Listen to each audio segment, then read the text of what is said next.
अस्सलामुअलैकुम, welcome to my guide. Friend, इस video में मुझे बताना था कि हम लोग जो है वो HBL की ऐप यूज़ करते हैं ट्रांजेक्शन के लिए।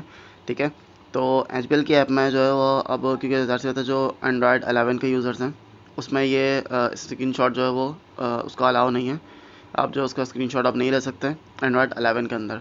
ठीक है, तो उसमें इन्होंने ऑप्शन दिया होता है ऐप के अंदर कि आप जो है वो डायरेक्ट वहाँ से सेव कर सकते हैं और वो सेव टू आपकी गैलरी के अंदर हो जाता है।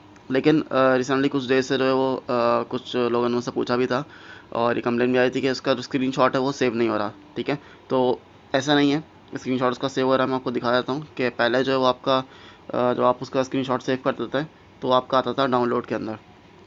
ठीक है, आप देख सकते हैं कि यहाँ पे जो है डाउनलोड के अंदर मेरे भी काफ़ी सारे स्क्रीनशॉट जो है वो उसके सेव हुए हुए हैं। ठीक है, लेकिन अब जो है वो इसमें सेव नहीं हो रहे। अब जो है वो उसने अपनी थोड़ी सी जो उसकी लोकेशन है वो चेंज कर दी है। ठीक है, आपने जिन लोगों ने ऐप को अपडेट कर लिया है उनके पास जो है उस तरह नहीं आ रहा होगा। उसकी जो लोकेशन आ गई है वो आ गई है DCIM में। ठीक है, DCIM में आप देख सकते हैं कि यहाँ पे ये HBL मोबाइल के नाम से एक फ़ोल्डर बन गया है और इसको मैं ओपन करता हूँ तो यहाँ पे अब जो है मेरी सारी ट्रांजेक्शन की जो भी मतलब मैं सेव करूँगा वो यहाँ पर आके सेव होंगी।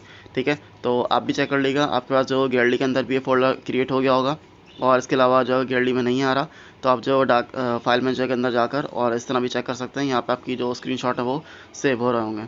ठीक है फ्रेंड्स, तो उम्मीद है मुझे कि आपको वीडियो अच्छी लगी होगी। तो अगर आपको वीडियो अच्छी लगी है तो अपने फ्रेंड्स के साथ शेयर कीजिए, मेरे चैनल माई गाइड को सब्सक्राइब कीजिए और वीडियो को लाइक करें।